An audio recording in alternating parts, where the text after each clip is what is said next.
Febian, Brandy, welcome to the Integral Chat. So good to see you this morning. It's great to chat to you today. I wanted to start with your background, basically, and you kind of grew up at one of the biggest clubs in the world in Manchester United, and probably definitely while it was still in its glory years. What was that like for you to be a young child in that kind of environment? Yeah, you know what? It's probably the best times of my football career, to be honest, because I started when I was 7 or 8, and then I left when I was like 20, 22. So I was there for a good 14 years. But it's the memories that I had there. It's some memories that they'll just live with me forever. Obviously, like you say, I was there, if you want to call it, the glory days with like Sir Alex and people like that. So it's just an experience that it will stay with me for a very long time. How involved was Sir Alex with the young players at that time? Did you see him a lot? Or did you interact with him a lot? Yeah, so when we were like kids, like 8, 9, 10, he would sometimes come over and watch our training sessions, give his little pointers of what we need to do to basically make it as a professional footballer, not even necessarily at Man United, but just in general. He was in my life especially, he was a key figure. There was a lot of things that he told me as a young player coming through that, I still keep to it now. So I still stick to them now. So he played a massive part in, not just the first team, but also, the academy players that were there as well. What kind of things did he say to you as a young kid that you took on board? He was just saying, one of his quotes were, if I can think about this, hard work outshines talent, or something on those lines. Yeah. So he was kind of one where he would take a player who works harder over a talented player, because anyone can be born talented, but to have that hard work, that in your DNA, it just it goes to show that you're willing to put in the work and put in the graft. So that was one of the things that he used to say to all the young players there. That's right. I mean, you can have talent, but if you don't channel it in the right way, it's useless to you, isn't it? Yeah. So when you was there, I guess you kind of cocooned in this environment. And I mean, some people say that academy players are kind of looked after too well, and other people say, you're better off getting a grounding at football clubs. But you actually sort of had the best of both worlds in a way, because as you got older, you kind of went out on loan. What was that experience like for you? Yeah, obviously, like I say, I was there from the age 8 to 22, sorry. And probably when I started to think, I need to play some senior football was around about 17, 18. Wasn't really fussed on the level, I just wanted to experience senior football. So obviously I was training with the first team, with United first team, like now and again when I was like 17, 16, 17, 18. But then my first loan spell came when I was 18, and that was to Swansea City. So I went there because I had quite a few teams that wanted to take me on loan. But the way Swansea City played, it suited the way I played as a footballer. Like they weren't hoofing it, back and forth. They were just keeping the ball possession. So I think that was, one of a key reason why I, went to Swansea. And like you said, it was going out on loan can be daunting at times, but sometimes you've just got to, take the bull by the horns and do it. And, that was probably, again, a great experience that I had. That's a really big decision for an academy player, isn't it? Because I guess when you're offered this chance to go out on loan, you think, well, then I might miss my chance to break through the first team. If I go, someone else might sort of take my spot. How difficult is that decision, and how, you obviously don't have any regrets, but Is that something that academy players should always try to do, go out on loan? Or is it better sometimes to just sit tight? So it's a big decision. Yeah, it's a catch-22 situation. So I'll give you an example. When I went on loan to Hereford, I was going to stay and play reserve football for United, but then I thought to myself, I want to go on loan again. This was after my Swansea spell. So I went out on loan, and then a lot of the strikers got injured. And then they brought in Federico Macheda, Right. and then that was when he scored that goal at Aston Villa. So it was like me and Kiko who were going to be like the next ones in, but obviously they brought him in and he scored that wonder goal. But then it's one of those ones. If I would have stayed, would I have got that chance? Would I have not got that chance? So it's catch-22 really.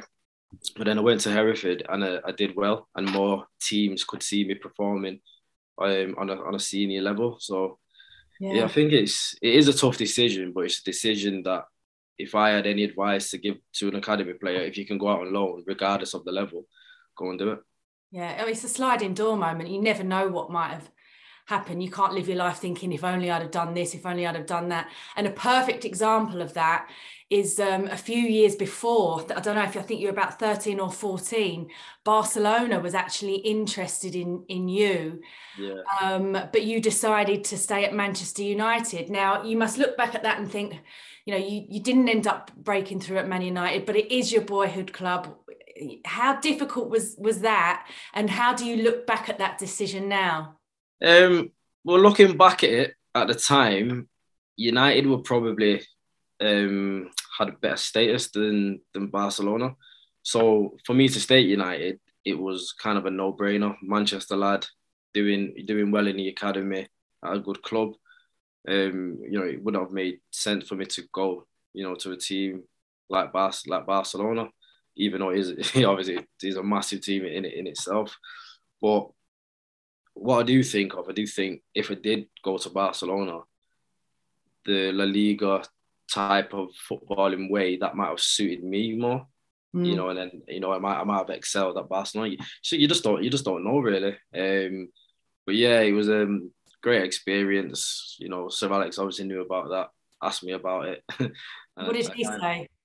When I was walking down the corridor at Carrington, and then he's gone. He used to call me Brandy. He's gone, Brandy, have you heard? So I knew what he was getting at, but I was just like, what do you mean, boss? And he was just like, Barcelona are interested, you. What are your thoughts? And I just said, I'm a local lad, Manchester born and raised, I see my future here. Then he just slapped me on the head and said, good lad, and walked off. Well, when he says that, when that happens, how can you go anywhere? But it's mad that at such a young age, you're having to make these decisions in life that could affect your entire career.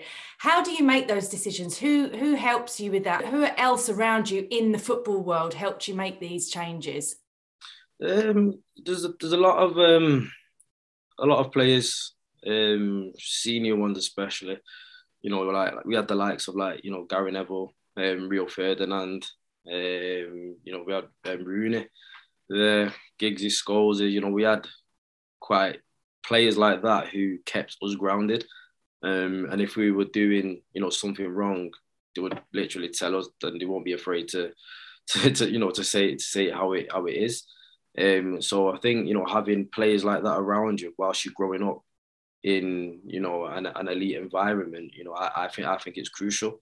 Because you see players that can go off track or can think they're better than what they are. But with these players, they'll knock you back down a peg or two. Yeah, I mean they are massive characters, aren't they? Those kinds of players. Who were you sort of closest to at that time? It's quite a lot. There's like James Chester, Danny Welbeck, Richard Eckersley. There was loads. We had a very Tom Cleverley. We had we had a very good academy team, but we also had a good reserve team as well. So we're all like a bunch. Even in the reserve team, you had like Johnny Evans, Giuseppe Rossi. Raphael, Silva, Reece Brown, but regardless of like the age or where we were at in our careers, we were all kind of quite a close knit bunch. So yeah, I'd say quite close with a lot of them. But I still speak to most of them today. Yeah. Did you all think to yourself at that time that you were going to eventually break through into that first team? Yeah, we always, because we were a good like youth academy side, we kind of always thought we're gonna move to the reserves together. Then we're gonna move to the first team together. Because we obviously we trained every day together. We would go and eat food outside the football environment together. But we were all like decent footballers, so we always thought that we're just gonna go from there to there to there together. A bit like the class of '92, but obviously not. We weren't that, were we? but yeah, that's what we kind of thought. We were gonna stick together and obviously crack on together. But obviously, unfortunately, not, because it's part of football, and it's not just football. It's business as well. People branch off and go separate ways. Yeah, absolutely. Have you sort of ever wondered what might have been? Yeah and no. I do think, a lot of, I had two serious injuries. I broke my fibula and then I broke my metatarsal, I think when I was around 19. I think that kind of hampered me quite a bit, because I think that was just after the youth Champions League in Malaysia. So obviously we had the likes of teams, Barcelona were in there, Boca Juniors, AC Milan, Chelsea, Arsenal, top, even Pierre Aubameyang was playing in that. And we obviously got to the final against Juventus, and fortunate for me, I scored the winner in the final. And then obviously we came back, and then I went away with England, and I broke my but that's when I broke my fibula, my ankle, against the USA. So that kind of slowed, because I was quite on a bit of a rise then, and that's when I think when I had that injury, that's when like I said, it slowed me down quite a bit. Yeah, I mean, that must have been really disappointing for you. And I mean, you did make the bench once for Man United in the Champions League group stage game against Roma. At that point, were you thinking, right, this is my time, this is where everything's going to start taking off? 100%, because I think it was a group stage in Roma, and I think 5 like academy players.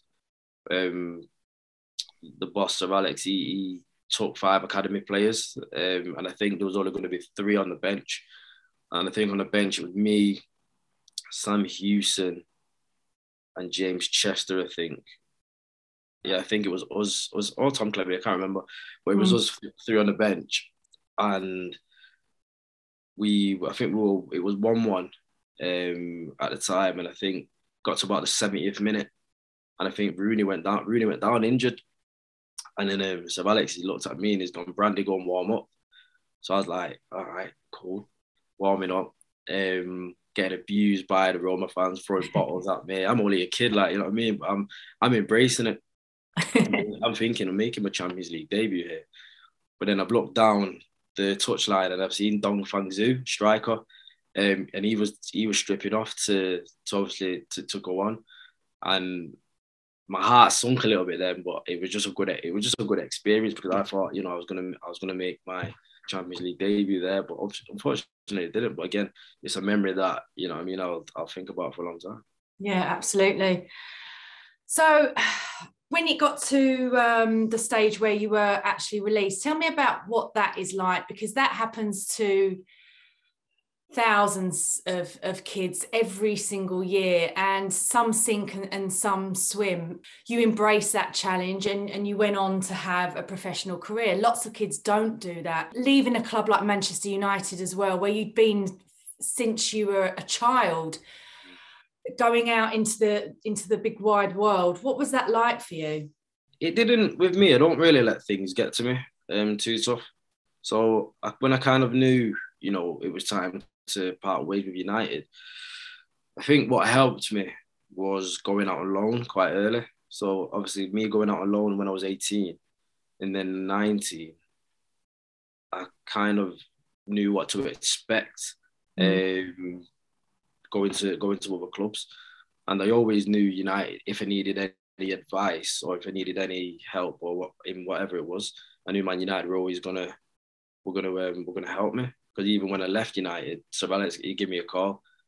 So he phoned me on like private number, and I said like, "Who's this?" Because I don't really answer private numbers. And he went, "It's the boss." And he just said, "What am I doing?" And I said, "Oh, I'm just getting fit." And I think he was a bit upset and annoyed that I did already have a club.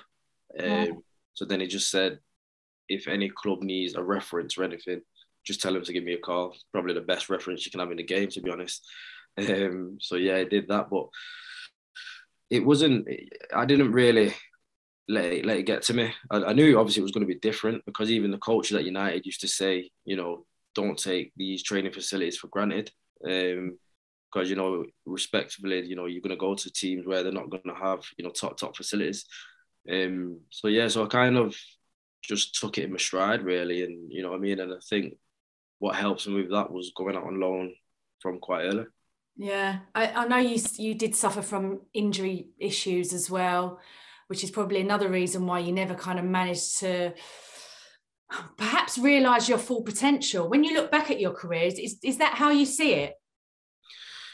Yeah, I think, when I was 17, 18, obviously, like I said, there was quite a lot of buzz, hype around my name, even growing up, even from the younger years and that. I used to go to a lot of tournaments abroad for like under 15s, 16s, 14s for United. And, you come back with player of the tournament or come back with, the golden boot or whatever it was. And I was always involved in the England setup from like the Lilleshall days on the 14s all the way up to the under 20s. So I've always ticked the right boxes for someone to like exceed in the football industry. Unfortunately for me, it didn't pan out that way, whether that's from injuries or whether that's from, something else.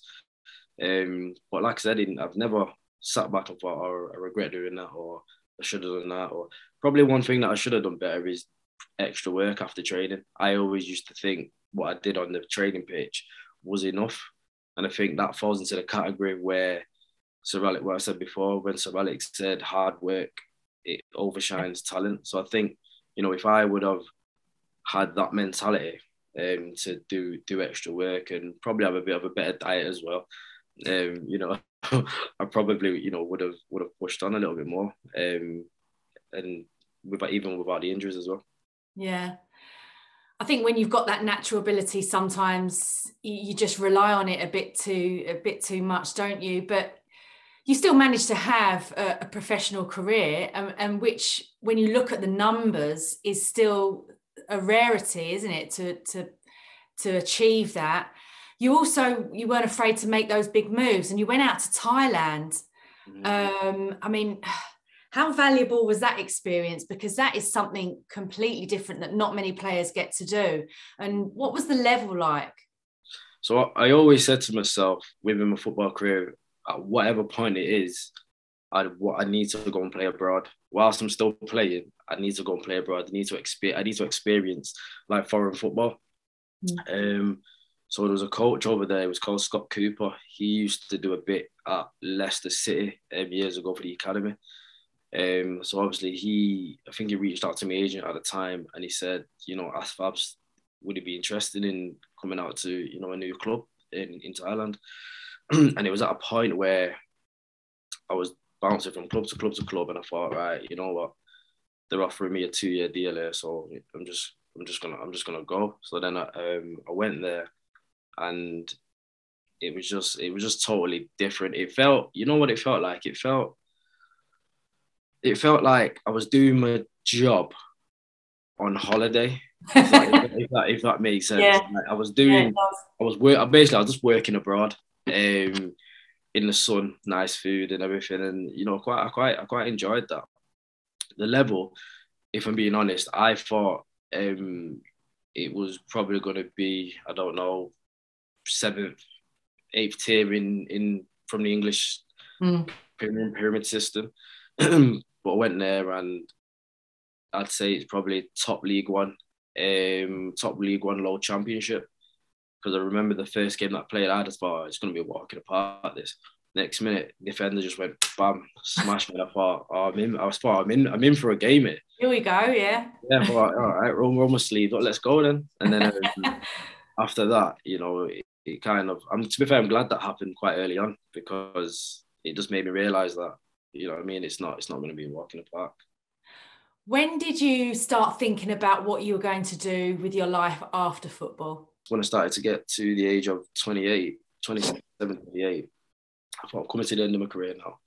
I want something that I've got that's going to take me into something to do with football, but not like a coach or like a physical scout.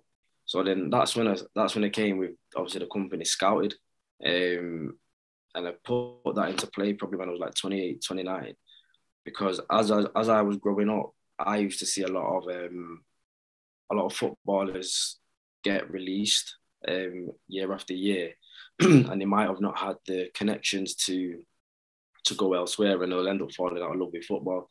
So then when I got to 28, that's when I Skouted the app company. Basically, Skouted, it helps players who fell out of the net upload video footage in order to get scouted by obviously teams all over the world. And, I put that into play, and it's been doing well. Yeah, it's an absolutely brilliant idea.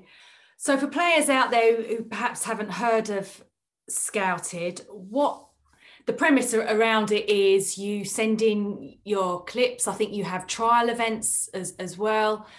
And are these like kids from any level, or is it from 18 onwards? What's the idea around it, the concept? So the concept is just to give everyone a chance to get seen, really. Because now in this day and age, especially, even before, probably about 10 years ago, 5 years ago, football clubs were saying, oh, have they got any football clips? Have they got any video clips? Have they got any video footage? Have they got this? And it was like, if you didn't have the video footage, you weren't really gonna get a trial, unless someone you knew in there was gonna just say, you know what, I'll give you a little shot.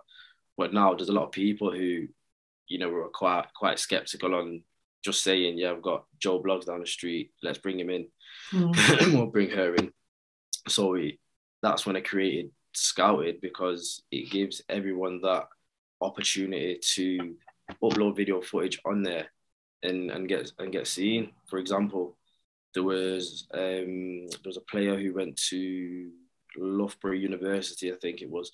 He never played any type of football. He just played university football. And then there was a scout from Finland who saw his video footage on the Skouted app, and then invited him over for a trial, and they ended up signing him. And that's just someone from university football. There was a there was an 8-year-old who she just, used to go to the park, with her dad, and literally just mess about in the park. He used to just do like kick-ups with her. And then I can't remember what team it was, but I think it was a team in the championship. They got like a girls academy, and then invited her down to just have a little trial. So the diversity and the different levels, it's just anyone can get signed. Everyone, yeah. It's a brilliant platform. And haven't one of your players signed for Salford as well? Yeah, we had a player last year, Oliver Fannin. He signed for Salford City. I think they seen him on the app, came down to the trials and said, Fabs, we want to have a little look at him. So he went in, trained for a little bit. I think he signed like a 1.5-year contract. Yeah, it's fantastic. You didn't even have to call Gary Neville, did you? Skouted did all the work. I know you had a very difficult year personally last year. You lost both of your parents, unbelievably, on the same day, but separately. Yeah. I mean, that must have been a completely traumatic experience for you, Febian. I'm so sorry for your loss. Having lost a parent, I do know what it's like. And I know that sometimes when I'm having the down days, down moments, thinking about my dad's life being cut short really kind of drives me on. Do you kind of have that and use that energy to push you even further in life now? Oh, 100%. There's times where I'll probably wake up and I'm just like, oh, I can't be bothered with today. Like literally, can't be bothered. Whether that's I've got meetings or I've got to go somewhere. You know, sometimes I just think, oh, today I just can't be bothered. But then I think, you know, the strength that my mum and dad would have given me, you know, if they were still here, and what they're giving me now, it just makes me get up and obviously go and crack on with what I'm doing. But then obviously as well, I'm kind of grieving a little bit for my little girl as well, because her and my mum are quite close. Yeah. So then literally I'm just, when I have bad days, I just think days could be worse. And whether they're here spiritually or whatever people want to believe, you know, I still think there's a part of them somewhere that's giving me that little edge to keep cracking on. Definitely watching down on you. And you're obviously doing so well with Skouted. That is a success story. You've got other sort of little things going on. You've been back at Man United doing some punditry. You know, how brilliant has that been for you? You mentioned like Man United, it's always that family. Once you're United, you're always United, aren't you? Yeah, exactly. Yeah, so I started doing my punditry start of last year. Just come out of the blue. They were just like, you know, do you fancy coming on doing some TV work? And I was like, yeah, why not? And I've been on ever since. So yeah, it's different, but you know, like I said, throw me in front of a camera, I'll just talk what I need to talk. Yeah. So as you are now a pundit officially, talk to me about United now. Obviously, I mean, it's fallen from the fall from grace has been unbelievable, really. And how do you see the team now? Are they still underachieving, or do you think United are just at this level at the moment? You know, it's a tough one to say. I think every team goes through, you know, a patch where it's just, you know, it's not good for the club. You know, Barcelona, I think they're going through their period. Obviously, Arsenal, they've been through theirs. Every team goes through it. I think it just stands out a little bit more because it's United. But I was like I say, it's a massive club. They're at the top for, you know, quite a long time. But yeah, they are going through, you know, a tough time. Obviously they will get through it. You know, it's a massive club. And I think, you know, once the club and everyone else, you know, who's involved, get the dots together, that, you know, that's when they'll start building and getting back where they need to be. Do you think that will take a long time? Or do you think they're close to sort of turning it around? Because Liverpool were in the wilderness years. I know they ran the Champions League, but when it comes to, you know, competing for titles, it took them a long time to get back to greatness. Do you think that's going to be the same thing with United? Are we going to look at quite a few more years to come before they're back chasing titles again? Yeah, I'd say probably a few more years, because, you know, as United are trying to build to get back where they are, obviously the teams around them, obviously who are probably at higher status now, are building to push on again. You know, so it's like United are trying to catch him, but obviously teams are moving like that. But you know, they will get back to, you know, where they deserve to be, where they need to be. In my opinion, I think, you know, it'll be, you know, a couple of years where you'll start to see, you know, some heavy improvements. Sir Alex's, Jurgen's, Pep's, they don't grow on trees, do they, unfortunately? There's talk about Ten Hag, there's talk about Mauricio Pochettino. What kind of manager, or who do you think that they should put in place at Man United who would be a good fit for the club? Because again, there have been managers coming in and out. They just haven't found that right person to take the club forward. Who would you choose? Who would I choose? To be fair, I think the type of manager that needs to come into United, this again, is my opinion. I think it's, you know, a manager who's been there. He's worn a t-shirt, but also a manager who, you know, connects with the players as well. You know, so obviously a manager who knows what it's like to win titles, a manager who, you know, knows he's got experience in rebuilding clubs, and a manager who is, you know, good with man management, because like I say, every player is different. So I think if they bring in a manager with those three traits, you know, they've got a good chance to getting back where they need to be. Yeah, that's the thing, that I don't know where that manager is. They're probably at another club, unfortunately. But let's just talk briefly about what's coming next for you. Obviously, with Skouted, your punditry. Is there anything else that you're looking to do? What's the dream now? The dream's just to expand Skouted really. Like I said, it is based just around football now because, like I say, I know football at the back of my hand. But we're going to branch out into, basketball, tennis, baseball, rugby, NFL. Right. So I think that's the bigger picture. The near future is probably connecting with, universities, colleges, schools, because I think we're live in 82 countries now, which is obviously, that's good in itself. And I think if we can connect with colleges and schools globally, that's when we'll start to branch out there. Yeah, world domination next with Skouted. Exactly. Congratulations on the success of it, Fab. It's been brilliant to talk to you. Thanks for joining us on the Integral Chat. We wish you all the best with all of your ventures, and I'm sure you'll smash it. I appreciate that, B. Good talking to you.